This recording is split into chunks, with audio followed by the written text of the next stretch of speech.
নারাজ হন। বেশি প্রশ্ন করা এটা হলো বনি ইসরাইলের কাজ। আপনারা জানেন সূরা বাকারা, কোরআনের প্রথম সূরা কি? সূরাতুল বাকারা। অর্থ কি? গরু। বাকারা অর্থ কি? গাবি, গরু। গরু ঘটনার জন্য এই সূরার নাম করা হয়েছে সূরাতুল বাকারা। বনি ইসরাইলকে বলা হয়েছে একটা গরু জবাই করো। একটা লোক মারা গেছে, যে একটা গরু জবাই করলে ওই গরুর সাথে ওই লাশের ছোঁয়া দিবা, সাথে সাথে নাম বলবে কি হত্যা করতে থাকে। মুসা আলাইহিস সালাম বলেন গরু জবাই করো। তারা বলে গরুর রং কি হবে? আল্লাহ প্রশ্ন করে গরুর রং হবে এরকম লাউনুহা সফরা, হলুদ বর্ণের হবে।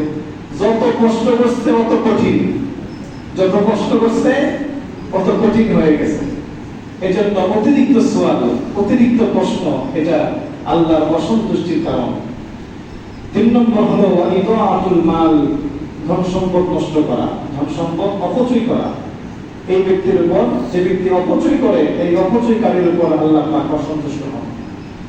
তো প্রিয় মুসল্লিয়ানে কিরাম, আজকে আমরা 2টা গুণ, আল্লাহর প্রিয় বান্দা 2টা গুণ আমরা আজকে